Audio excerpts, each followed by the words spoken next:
Hello dear student, स्वागत है आपका अपना चैनल वेक्टर ऑनलाइन क्लासेस में। तो दोस्तों, ये वीडियो आपका ITI polytechnic paramedical general competition के लिए है, जिसमें मैंने आप लोगों को बहुत सारा न्यूमेरिकल्स अभी तक बता चुका और बहुत सारा न्यूमेरिकल का सीरीज मैं आपको दे रहा हूँ। साथ ही आपको बता दें कि ये जो आपको न्यूमेरिकल दिया जा रहा है, फिजिक्स केमिस्ट्री का न्यूमेरिकल दिया जा रहा है, जो आपका ITI polytechnic paramedical railway SSC जो भी एग्जाम है, सारे एग्जाम के लिए ये आपका बहुत इंपॉर्टेंट होने वाला है। अगर आप हमारे सारे वीडियो को देखते हैं तो जो भी आपका एग्जाम है, चाहे वो एएलपी हो, टेक्नीशियन हो, रेलवे हो, एसएससी हो, जेई हो, आईटीआई हो, पॉलिटेक्निक हो, कोई भी एग्जाम हो, क्वेश्चन आपका नहीं छूटेगा, ये मेरा दावा है। तो दोस्तों चलिए शुरू करते हैं। तो आपका जो है सबसे पहला क्वेश्चन क्या है आज का, देख लीजिए।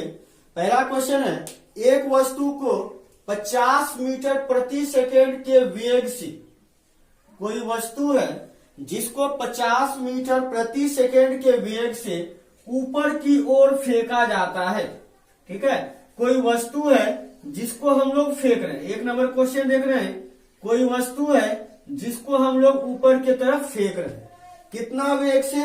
तो 50 मीटर प्रति सेकेंड के वेग से ऊपर की ओर फेंक रहे हैं। बोला नीचे आने पर प्रारंभिक बिंदु पर उसका वेग क्या होगा। ये गया ऊपर और वहां से नीचे आया, तो जब ये यहाँ पहुंचा थी, ये जो प्रारंभिक बिंदु है, यहाँ पर इसका वेग क्या होगा, यही आपको निकालना है। क्वेश्चन समझ में आ रहा है? पहले वस्तु यहाँ गया, फिर यहाँ से गिरेगा। तो मान लीजिए गिरना शुरू हुआ, गिर के यहाँ तक पहुंचेगा। बोल रहा है गिरने पर, नीचे आने पर पहले यही ना आएगा। अब यहाँ आने के बाद जहां इसको जाना जाएगा, तो यहाँ बोल रहा है इसका वेग कितना होगा। तो अभी कंडीशन क्या है कि ऊपर से नीचे का केस है, यानी यहां से यहां आने का केस हम लोग देख रहे हैं। तो जब वस्तु ऊपर जाएगा, तो मान लीजिए पहले वेग था इसका क्या, 50 मीटर प्रति सेकेंड। ठीक है, और जब यहां से ये यहां पहुंचा, तो इसका वेग क्या होगा, 0। यही चीज आपको ध्यान रखना है। जब कोई वस्तु को नीचे से फेंका जा रहा है, तो अंतिम स्थिति में उसका वेग 0 होगा। क्यों?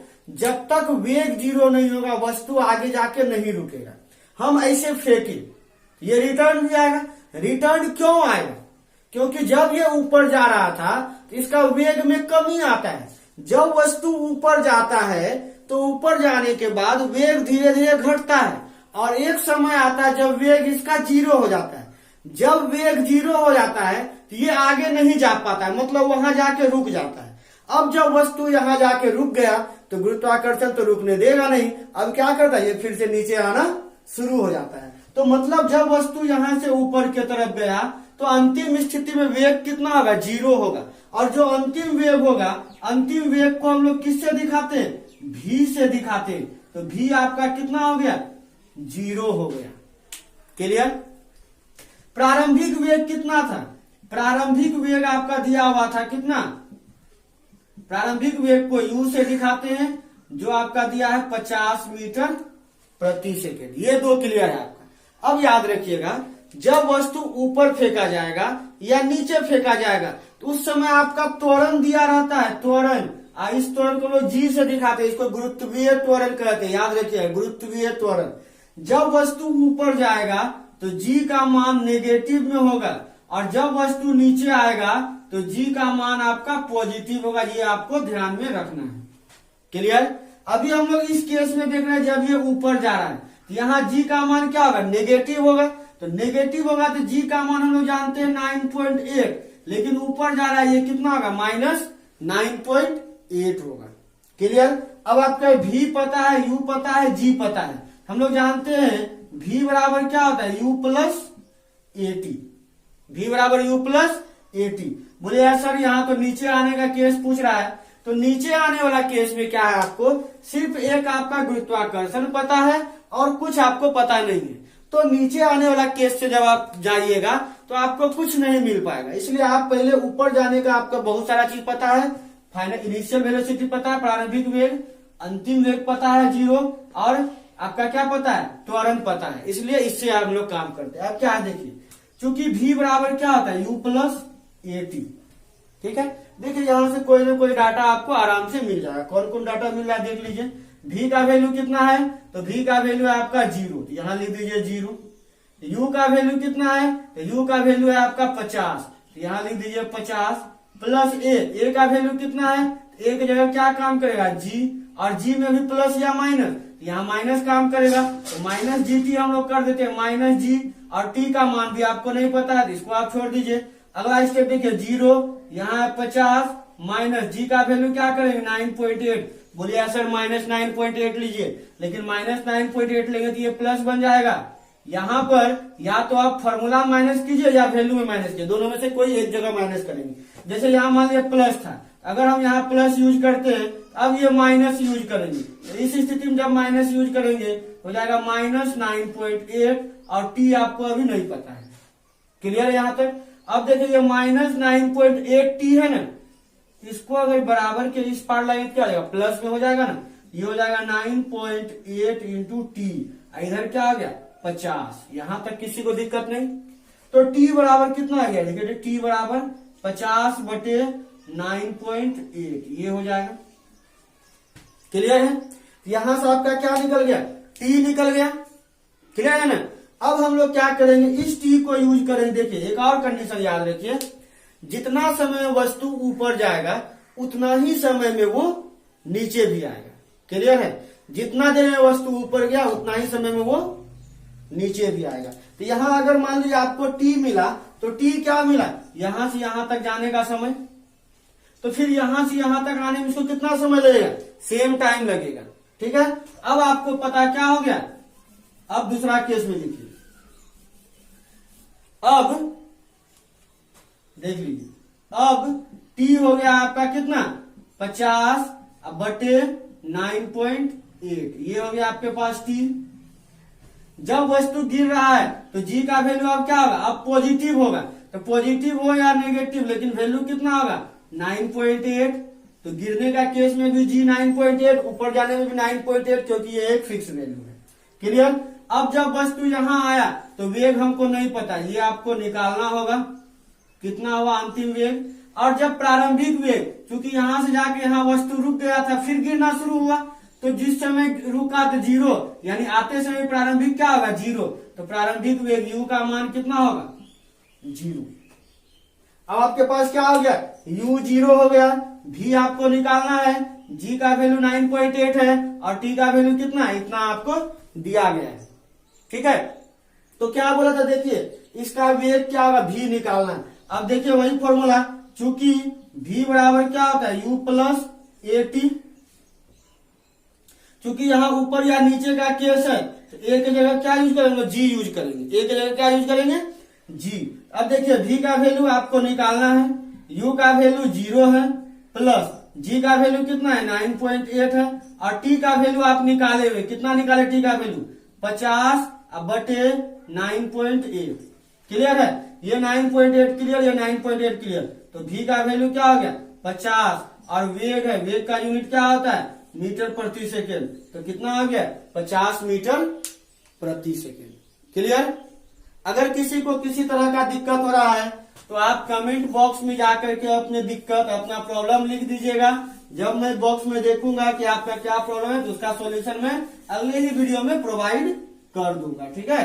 तो आप कमेंट जरूर कीजिएगा, अगर वीडियो पसंद आए या नहीं आए, कुछ भी आए तो आप कमेंट कर सकते हैं। चलिए अगला क्वेश्चन हम लोग चलते हैं। क्या है, बोला जा रहा है एक मीनार की चोटी से फेंका गया पत्थर, मान लीजिए यहाँ पर मीनार है, यहाँ से कोई पत्थर फेंक रहे हैं। ठीक है। 4 सेकेंड में पृथ्वी तक पहुंचता है। यहां से ये पृथ्वी पर पहुंच गया, कितना सेकेंड में 4 सेकेंड में पृथ्वी तक पहुंचता है। तो मीनार की ऊंचाई निकाले, मतलब ये कितना ऊंचाई है ये बोल रहा है निकालने के लिए। क्वेश्चन क्लियर है ना। एक मीनार है, एक पत्थर को फेंका जा रहा है, 4 सेकंड में पत्थर कहाँ आ जाएगा, अर्थ पर आ जाएगा। तो बोला जा रहा है मीनार की ऊंचाई निकालने के लिए। तो देखिए जब फेंका गया है तो आपका कुछ नहीं दिया गया है, भी दिया है, यू कुछ नहीं दिया हुआ है। तो मान लीजिए आपका प्रारंभिक वेग क्या है, आपका 0 है। क्यों 0 होगा, जब वस्तु को हम ऐसे फेंकेंगे तो ये क्या होगा, इस समय रोके हुए वस्तु, तो वेग कितना होगा 0। हाँ, अब बोला जाएगा इसको वेग से फेंकेंगे तो वहां कुछ अलग कंडीशन होगा, लेकिन बोला जाएगा डायरेक्ट फेंका गया है तो यहाँ पर कोई भी वेग कंसिडर नहीं होगा, जीरो होगा। ठीक है, तो प्रारंभिक वेग जीरो। टी का वैल्यू कितना दिया है 4 सेकेंड, और जी का वैल्यू हम लोग जानते हैं कितना होगा 9.8। ये 3 भाग तो आपका कंप्लीट है। अब आपको क्या चाहिए, एच चाहिए।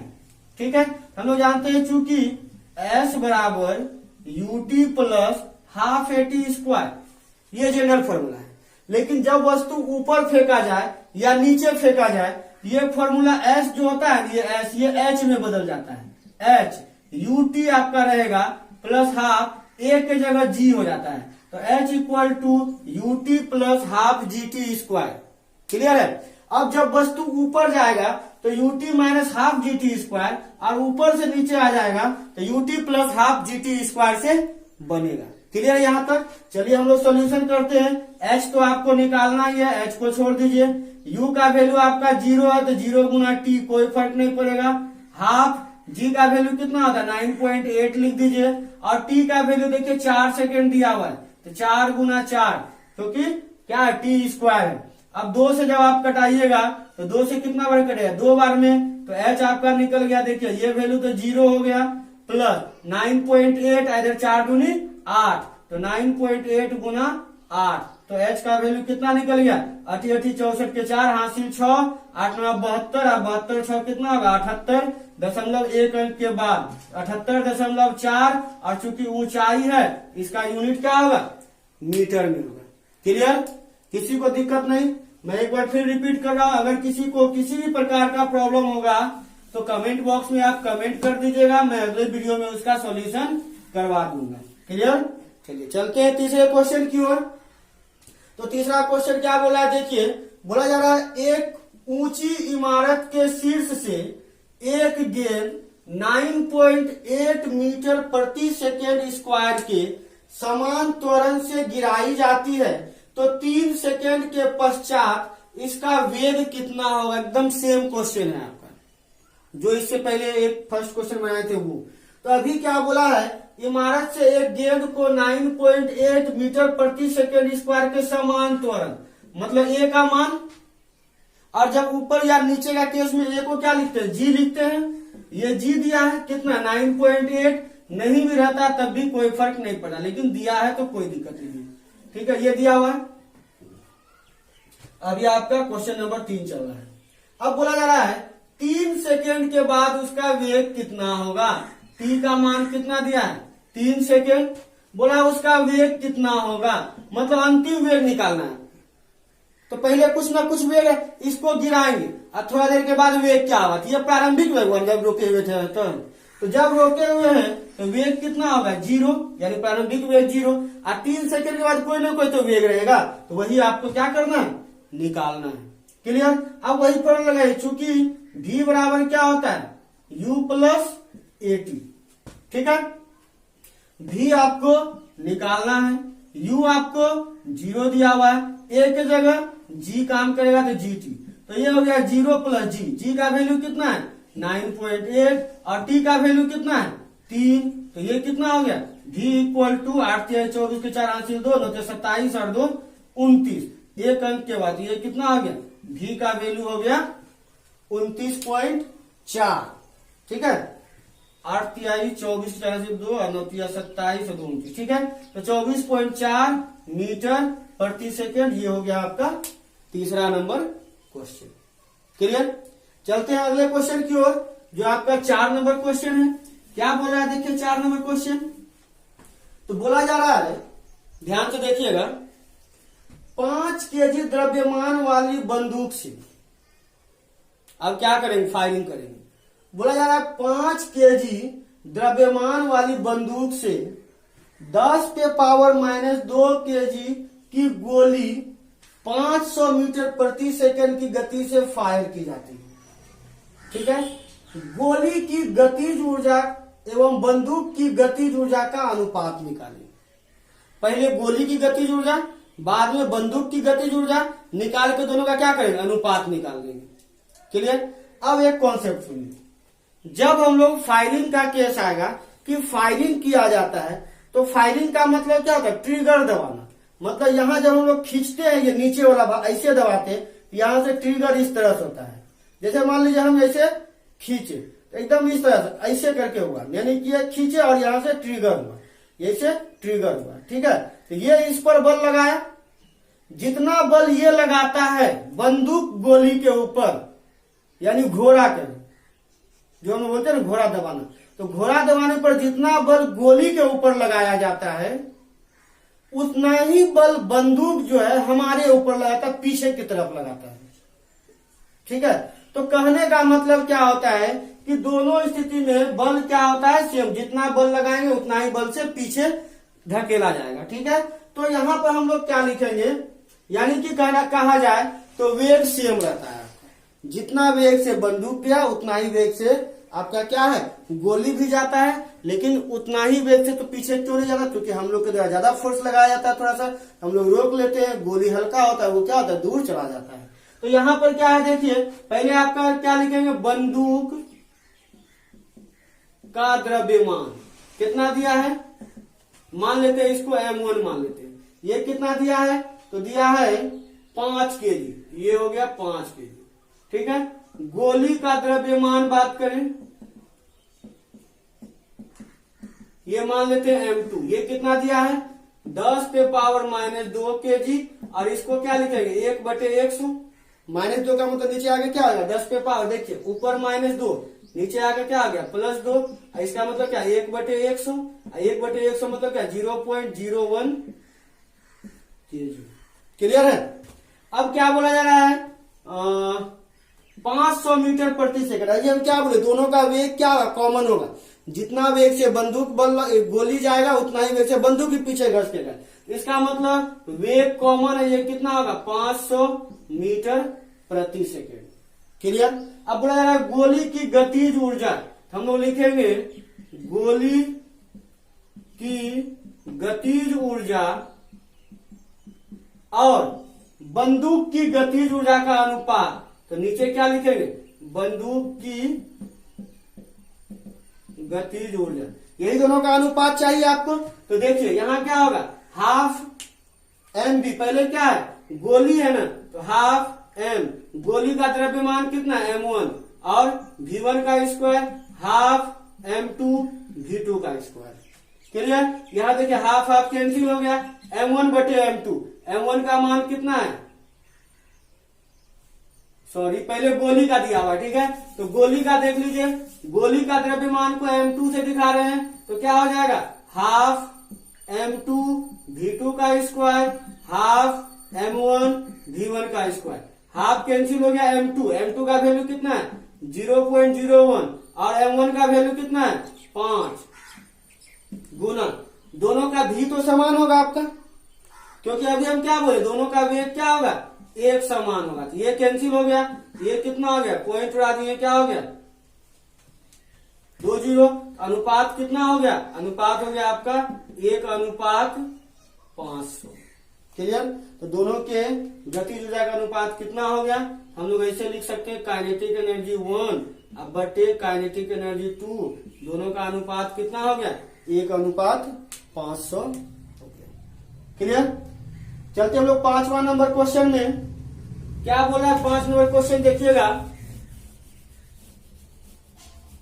बोला जा रहा है किसी वस्तु का संवेग 5 सेकेंड में 40 kg मीटर पर सेकेंड है, संवेग दिया हुआ है संवेग, और संवेग को हम लोग P से दिखाते हैं, ध्यान रखिएगा संवेग होता है P, जो कितना दिया है 40 kg मीटर पर सेकेंड।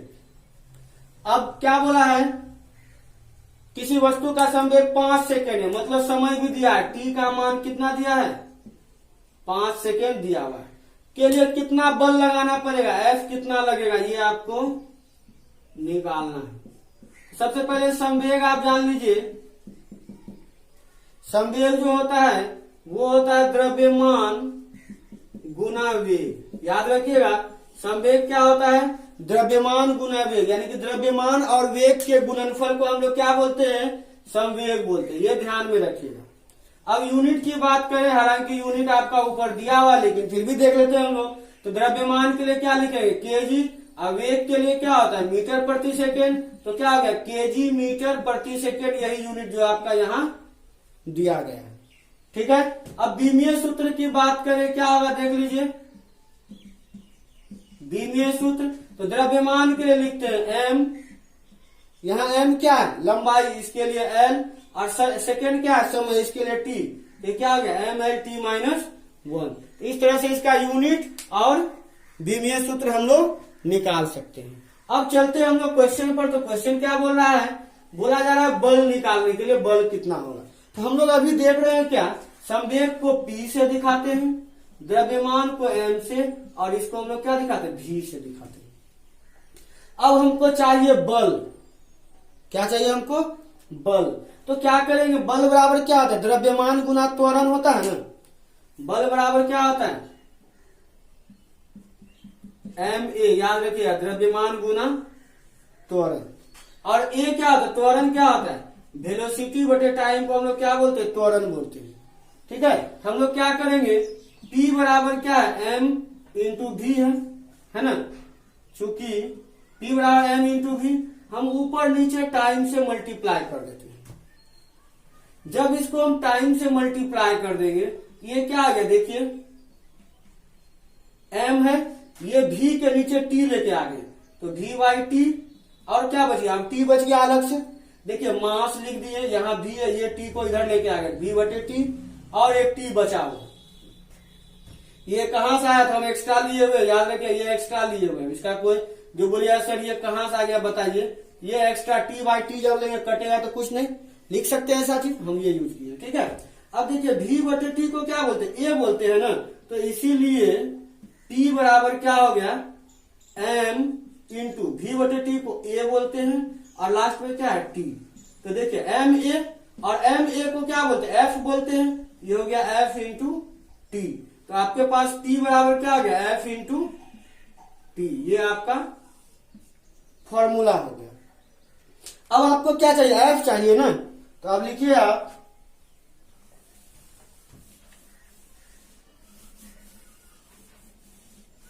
अब क्या आ गया देखिए, अब चूंकि p बराबर हो गया f इंटू टी, तो इसीलिए f इक्वल टू क्या हो गया p बटे टी। अब संवेग का वैल्यू आपको दिया हुआ है, संवेग कितना दिया है 40, और t का वैल्यू आपका कितना दिया है 5, तो कितना बार कटेगा 8, ये हो गया 8, और बल आपको निकला था, यूनिट क्या होगा इसका 8 न्यूटन हो गया आपका आंसर। क्लियर। अब चलते हैं हम लोग लास्ट क्वेश्चन की ओर, जो आपका 6 नंबर क्वेश्चन है। बोल रहा है कि पृथ्वी की सतह पर, क्वेश्चन है आपका, पृथ्वी की सतह पर किसी वस्तु का भार 29.4 न्यूटन है। भार का मतलब होता है W, वेट। वेट को हम लोग भार बोलते हैं। ये कितना दिया 29.4 न्यूटन आपको दिया गया। बोला जा रहा है इसका द्रव्यमान निकाले, m बराबर कितना होगा ये निकालना है। ठीक है, डायरेक्ट यूज कीजिए। भार बराबर होता है m इंटू जी, याद रखिएगा भार बराबर क्या होता है mg। भार एक प्रकार का बल है। ठीक है, तो W बराबर क्या हो गया mg। आपको चाहिए क्या m चाहिए ना, द्रव्यमान का मतलब क्या m चाहिए। तो m बराबर क्या हो जाएगा W बटे g, और W का मान कितना दिया है 29.4, और g का मान कितना होता है 9.8। ये पॉइंट गया, ये पॉइंट गया, कितना बार कटेगा 3 बार में। तो मास का वैल्यू कितना हो जाएगा 3 kg। यही हो गया आपका आंसर। तो दोस्तों अगर आपको हमारा वीडियो पसंद आया है तो आप हमारे चैनल को अभी सब्सक्राइब कर लें, वीडियो को लाइक करें, और वीडियो के लिंक को अपने दोस्तों को शेयर करें, ताकि अगर वे आपका दोस्त जनरल कंपटीशन का या ITI पॉलिटेक्निक वगैरह की तैयारी कर रहे हैं तो वो घर बैठे आराम से न्यूमेरिकल्स बनाए और आगे के लिए सुविधा प्राप्त करें। धन्यवाद।